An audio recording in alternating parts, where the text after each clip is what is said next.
Hello दोस्तों, study number 1 channel पर आप सभी लोगों का स्वागत है। तो दोस्तों, आज के इस वीडियो में हम आप लोगों को उत्तर प्रदेश पुलिस कांस्टेबल भर्ती जो 2022 वैकेंसी आने वाली है उसमें दोस्तों वेरी इंपॉर्टेंट जो प्राचीन भारत का इतिहास से आने वाले प्रश्न हैं और उसको किस तरीके से पूरा कवर करेंगे।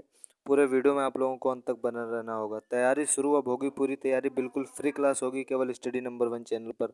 और दोस्तों, आपसे कोई पीडीएफ वगैरह के लिए कोई से भी पे आउट नहीं करना पड़ेगा और बिल्कुल फ्री पीडीएफ आप लोगों को मिलेगा। सिर्फ आप लोग कमेंट करते रहिएगा। तो आप लोगों को नेक्स्ट वीडियो में पीडीएफ के लिए बता दूंगा। अगर आप लोगों को पीडीएफ की ज़रूरत हो तो आप लोग बताते रहिएगा कमेंट बॉक्स में।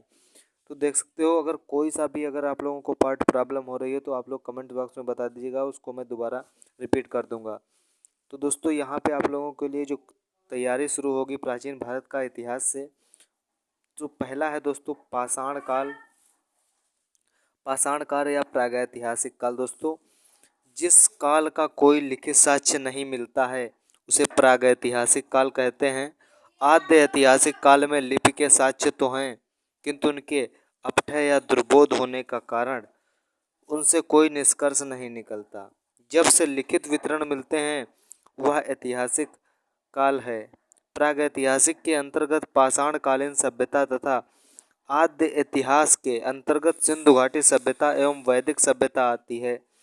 जबकि 6ठी शताब्दी ईसा पूर्व से ऐतिहासिक काल का आरंभ होता है। सर्वप्रथम 1863 ईस्वी में भारत में पाषाण कालीन सभ्यता का अनुसंधान प्रारंभ हुआ। उपकरणों की भिन्नता के आधार पर संपूर्ण पाषाण युगीन संस्कृति को 3 मुख्य चरणों में विभाजित किया गया है। यह है पुरापाषाण काल, मध्य पाषाण काल और नवपाषाण काल। तो दोस्तों, ध्यान रखिएगा कि कोई सा भी आप लोग पार्ट मिस करिएगा मत, क्योंकि दोस्तों अगर कोई सा भी पार्ट मिस कर दोगे तो आप लोगों को कुछ समझ में नहीं आएगा। तो दोस्तों, उपकरणों की भिन्नता के आधार पर पुरापाषाण काल को भी 3 कालों में विभाजित किया जाता है। तो दोस्तों, इसके सामने आप लोगों के बिल्कुल लाइव दिखाया गया है कि पुरापाषाण काल हस्त कुठार, खंडक, विदारणी, मध्य पुरापाषाण काल और काल फलक उपकरण तथा उच्च पुरापाषाण काल। दोस्तों, ये दूसरा हो गया। तीसरा है उच्च पुरापाषाण काल, तक्षणी एवं खुरचनी उपकरण। चौथा है मध्य पाषाण काल, मनुष्य पशुपालक बना। और पांचवा है नवपाषाण काल, स्थायी निवास, कृषि कार्य, मृद भांड का प्रचलन। दोस्तों, ये यहाँ तक आप लोगों का कंप्लीट हो गया जो भी था। आप लोगों को ये ध्यान रखिएगा कि आप लोगों को यहाँ तक ये कंप्लीट हो गया कि पाषाण काल या प्रागैतिहासिक काल। नेक्स्ट क्या है कि सिंधु घाटी की सभ्यता 2300 ईसा पूर्व से 1700 ईसा पूर्व तक।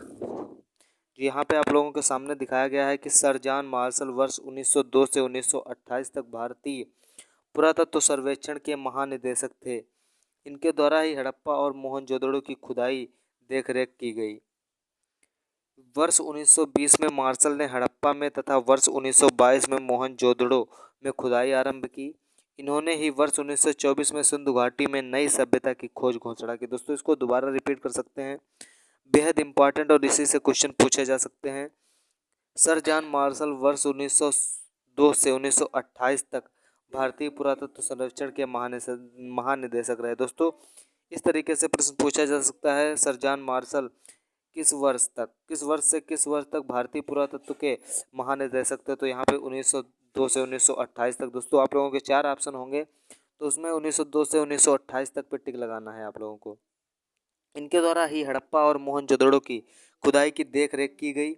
वर्ष 1920 में मार्शल ने हड़प्पा में तथा वर्ष 1922 में मोहनजोदड़ो ने खुदाई आरंभ की। दोस्तों, इसमें आप लोगों को ध्यान रखना है कि 1920 और 1922 यानी 1922 मोहनजोदड़ो में खुदाई आरंभ की और 1920 में मार्शल ने हड़प्पा में।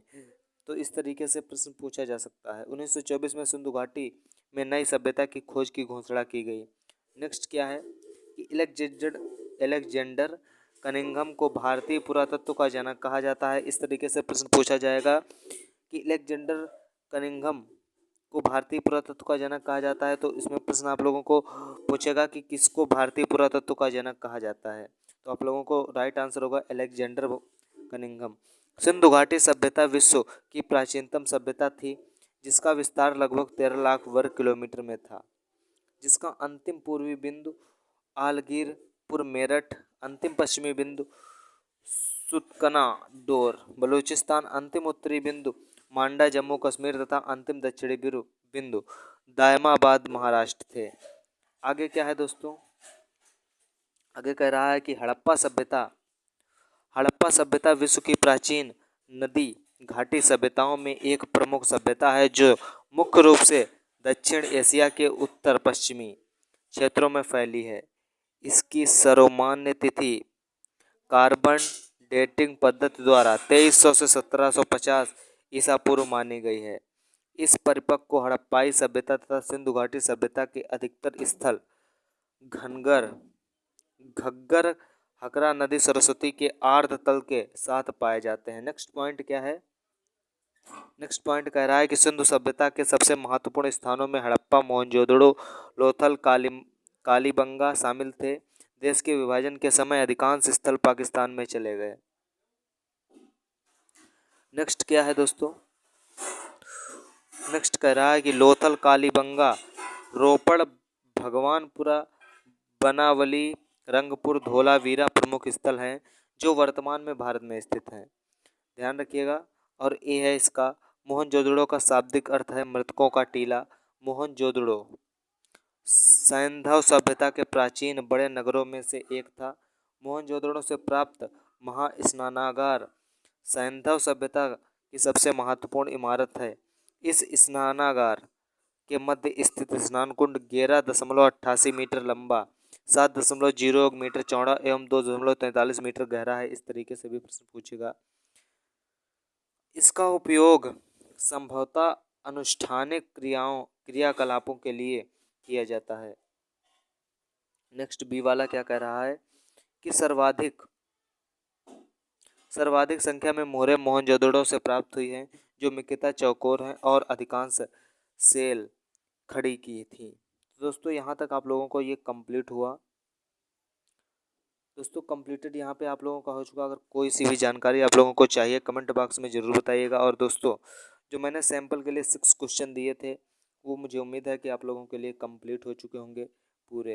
अगर आप लोगों के कंप्लीट नहीं हैं तो दोस्तों आप लोगों के अगर कंप्लीट नहीं है तो डिस्क्रिप्शन बॉक्स में लिंक दिया गया है, वहाँ से आप लोग जाकर कंप्लीट कर सकते हो। तो वीडियो में इतना ही रखते हैं, मिलते हैं नेक्स्ट वीडियो में, तब तक के लिए जय हिंद।